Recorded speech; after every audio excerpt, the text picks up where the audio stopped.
เดี๋ยวสิอธิบายคร่าวๆนะครับกับที่ว่าพบผู้รู้ทำลายผู้รู้แล้วก็ตรวจสอบจังไดว่าอัตตาหรือว่าผู้รู้ถูกทำลายหรืออีหยังจังไดนี่เนาะตอนเบิ่งนั่นตอนรับรู้รับทราบมันสิเป็นทั้งผู้รู้ผู้หลงนั่นล่ะเฮาเบิ่งหยังก็สร้างอีหยังเกิดก็สร้างที่มันยังมีผู้เบิ่งแล้วก็คอยควบคุมได้อยู่หรือว่าอีหยังก็ตามอันนั้นให้ฮู้ว่ามีผู้รู้กับผู้หลงประกอบกันอยู่ก็คือผู้รู้กับมีอัตตามีตัณหาอยู่นั่นอยู่มีตัณหาเพราะฉะนั้นคันหันความเห็นเฮาถูกต้องเฮาก็พยายามอย่าไปหมายสำคัญว่าจะไปเบิ่งความโกรธเบิ่งราคะโทสะโมหะเบิ่งกามราคะอิหยังก็ตามเฮาอย่าไปเบิ่งคันเบิ่งมันก็สิเผลอกินกล้วยคือลิงอ่ะนะเพราะฉะนั้นเฮาต้องมาเบิ่งตัวลิงไว้ตัวลิงก็คือตัวตัณหาเฮานี่เบิ่งมันไว้แล้วมันสิเชื่อมกับหยัง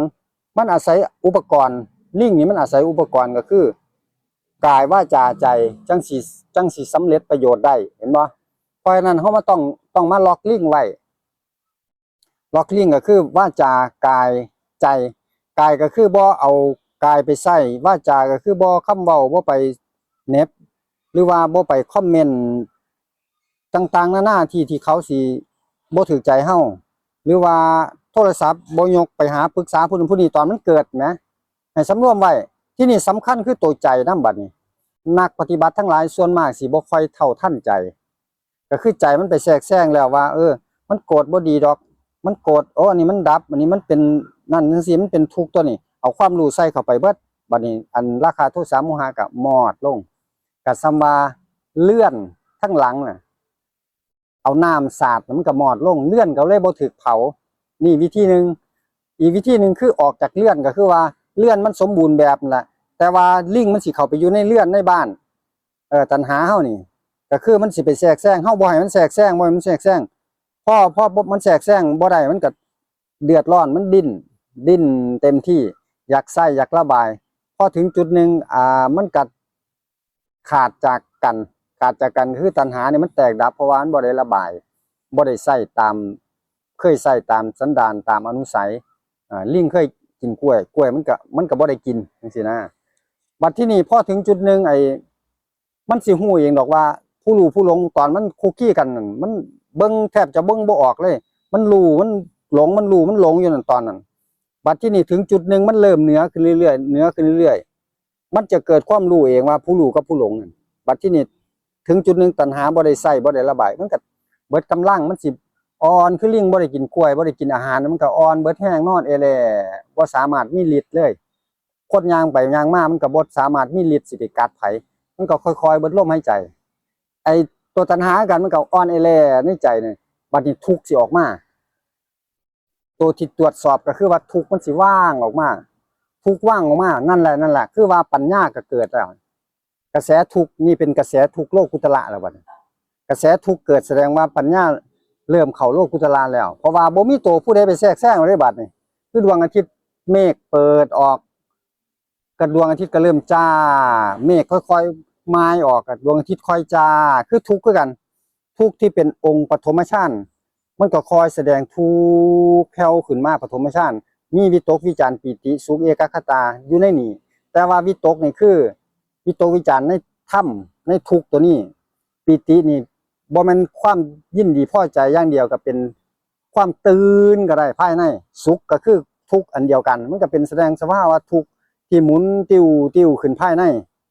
แต่ว่าสิแสดงละเอียดอยู่ในไลฟ์สดนะครับประมาณ9 โมงเช้าทุกวันอาทิตย์จังฟังรายละเอียดอีกทีนึงเนาะครับเนาะบัดที่นี่ก่อนมันสิเกิดสภาวะทุกข์โลกุตตรธรรมนี่ตอนที่ตัณหาแตกดับย้อนใหม่เด้อมันสิเกิดความปิติอัศจรรย์ใจที่เจ้าของข้ามได้บัดที่นี่มันสิมาติดตรงนี้บาดนี่เกิดความอัศจรรย์ใจเกิดวิปัสสนูกิเลสเกิดความพอใจใจโล่งใจยังเฮาเพิ่นมาเสพตัวนี้เฮาออกมาเสพเฮาบ่รู้ว่าต้องแล่ต่อเฮาเสพมันก็เลยม่วนลงกระแสโลกก็เลยบ่เข้าปฐมฌานทุติยฌานต่อบัดที่นี่คันเฮารู้เด้อบัดนี้เด้อเฮารู้เฮาก็แล่มันไว้ซื่ออย่าไปเสพวิปัสสนูกิเลสความพอใจยินดีอยากไปอวดธรรมอยากไปเว้าธรรมอยากไปหยังอย่าไปเสพให้แล่มันต่อให้มันสูงสุดพุ่นจังไปเผยแพร่ธรรมพอแล่ต่อบัดมันสิความยินดีพอใจมันสิถูกแล่ปีติความอิ่มใจความภูมิใจคือเฮาเฮ็ดงานแล้ว ซ้ำหนึงนั่นมันภูมิใจแท้เด้พอมันพลิกบัดนี้มันถึงจุดหนึ่งมันถูกแล่ไว้บ่ถูกกายวาจาใจใส่มันบ่ม่วนลงกระแสโลกบัดนี้มันสิพลิกเป็นจากวิปัสสนูกิเลสพลิกเป็นกระแสทุกข์คือจังเว้าว่างั้นล่ะกระแสทุกข์โลกุตระมันสิหมุนขึ้นเรื่อยทุกข์ขึ้นเรื่อยวิตกวิจารณ์ให้ทุกข์ขึ้นเรื่อยแต่มันเป็นภายในแล้วบัดเข้าภายในล้วนๆแล้วบ่เกี่ยวกับโลภโกรธหลงบ่เกี่ยวกับตาสีตาสาอีนั่นอีนี่มักนี่อีนั่นแล้วบ่มีแล้วบ่ต้องโทรหาผู้นั้นผู้นี้แล้วบ่ต้องสำรวมศีลสมาธิปัญญาภายนอกแล้วมันเข้าภายในแล้วนี่มันสิเป็นศีลสมาธิปัญญาภายในล้วนๆบัดมันสิทำงานกันเองเป็นองค์ธรรมองค์มรรคองค์อริยมรรคนี่บัดทีนี้ทุกข์ก็สิหมุนแห้งขึ้นเรื่อยๆหมุนแห้งขึ้นเพราะว่าหยังเพราะว่าองค์วิตกวิจารหายไปก็เหลือแต่ปิติสุขเอกคตาองค์สองแต่ความตื่นตระหนกความทุกข์ตื่นตระหนกเนี่ยเป็นองค์ทุติยฌานแล้วพอต่อมาองค์ทุติยฌานปิติหายไปหลุดไปปัญญามันละเองของมันดอกมันก็เหลือแต่องค์ทุกข์มืดฟ้ามัวดินอยู่นั่นบัดทีนี้พ่อองค์ทุกข์มืดฟ้ามัวดินปุ๊บมันก็ถึงที่สุดทุกข์ถึงที่สุดทุกข์มันก็อุเบกขาละแลอยู่เบกขาแลอยู่มันก็ว่างกันบัดนี้ก็ธรรมธาตุต่างๆนานามันก็สิปรากฏเห็นเกิดญ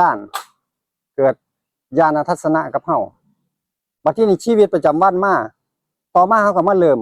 มันก็สิพาปฏิบัติเองดอกบัดนี้มันสิพาเฮาปฏิบัติเองข้างในมันสิพาปฏิบัติเองมันสิไหลออกมาอีหยังออกมาให้ปฏิบัติเองดอกบัดนี้บ่ต้องปฏิบัติมันก็สิปฏิบัติของมันเองสินะนั่นคือธรรมมันก็สิมีการฟอกธาตุฟอกขันธ์ขึ้นคือหลวงตามหาบัวเพิ่นว่าฟอกก็คือมันมีแนวเกิดไฟลุกอีหยังทั้งลุกนั่นแหละแต่มันสิเป็นชาติสุดท้ายมันก็ฟอกกันเต็มที่ฟัดกันเต็มที่ทั้งบุญทั้งบาปมันก็ฟัดกันเต็มที่เพราะฉะนั้นการตรวจสอบมันก็เลยตรวจสอบได้ว่าเมื่อตัณหาอัตตาเฮามันเบิดนั่นล่ะมันถูกทำลายไปเองผู้รู้ถูกทำลายไปเองมันก็เลยกระแสถูกปรากฏได้นั่นแหละเป็นเครื่องหมายว่าตัณหาอัตตาได้ถูกทำลายแล้ว